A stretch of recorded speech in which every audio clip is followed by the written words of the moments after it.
আসসালামু আলাইকুম রহমতুল্লাহ। প্রিয় বন্ধুরা, সম্প্রতি একটি খবর অনলাইনে ঘোরাঘুরি করছে। সেটি হচ্ছে নরসিংদীর মনোহরদী উপজেলার এক স্থানে ক্লাস 9 এ পড়া এক কিশোর আ মোটরসাইকেল কিনে দেওয়ার কথা বলেছিল।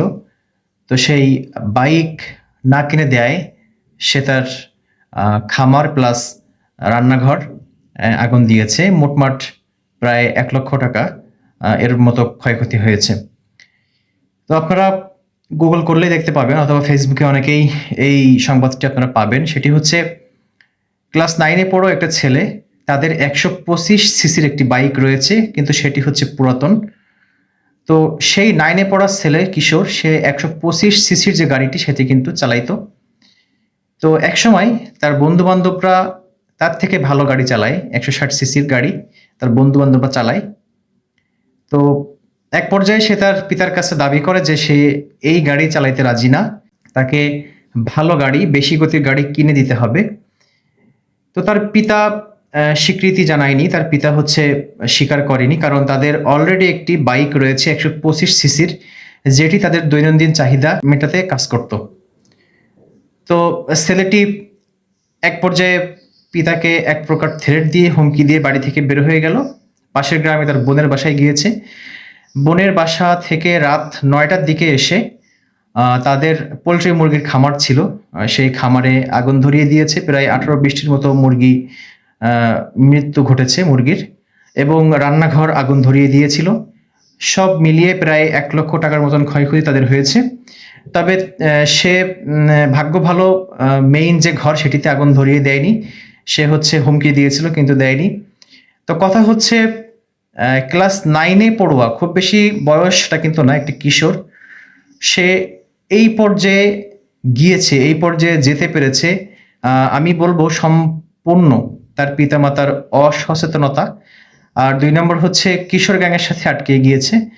তো কিশোর গ্যাংয়ের যে আ আচরণ, কিশোর গ্যাংয়ের যে আ ঔদ্ধত্যপূর্ণ যে সংস্কৃতি, সে এর ভিতরে আটকে যাওয়ার কারণে সে তার বন্ধু-বান্ধবদের মতনই সে লাইফ লিড করতে চেয়েছিল। সেটি না পারার কারণে সে কিন্তু এক পর্যায়ে এই ঔদ্ধত্যপূর্ণ আচরণ, বিশৃঙ্খলপূর্ণ আচরণ করে।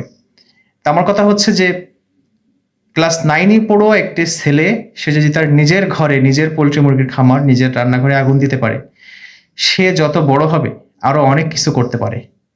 তো সময় এখনই। এটা থেকে আমাদের শিক্ষা নিতে হবে। আজকে হয়তো হাজারে একটা ঘটেছে বা শয়ে একটা হচ্ছে।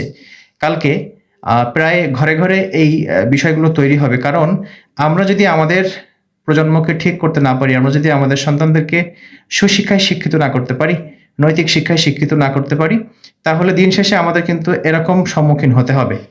তো সকল গার্ডিয়ানদের কাছে আমি অনুরোধ করব যে আপনার সন্তানকে সময় থাকতে আপনি সচেতন হন। সন্তানকে সময় থাকতে আপনাদের নিয়ন্ত্রণে আনুন। সে কোথায় যাচ্ছে, কাদের সাথে মিশছে এবং তার চাহিদা কোন দিকে যাচ্ছে, সে লেখাপড়ায় মনোযোগী হচ্ছে কিনা, এই বিষয়গুলো আপনারা খেয়াল রাখবেন।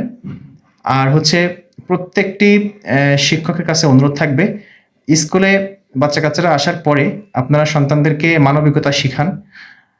আপনারা সন্তানদেরকে যে মৌলিক যে গুণাবলীগুলো সেগুলো শিক্ষা দিন। সবাই মানবিক হয়ে উঠবে, প্রজন্ম মানবিক হবে, দেশের উন্নতি ঘটবে। সবকিছুই কিন্তু সুন্দর হয়ে যাবে। সকলকে অসংখ্য ধন্যবাদ। ভালো থাকবেন সবাই, দোয়া রাখবেন। আসসালামু আলাইকুম ওয়া রাহমাতুল্লাহ।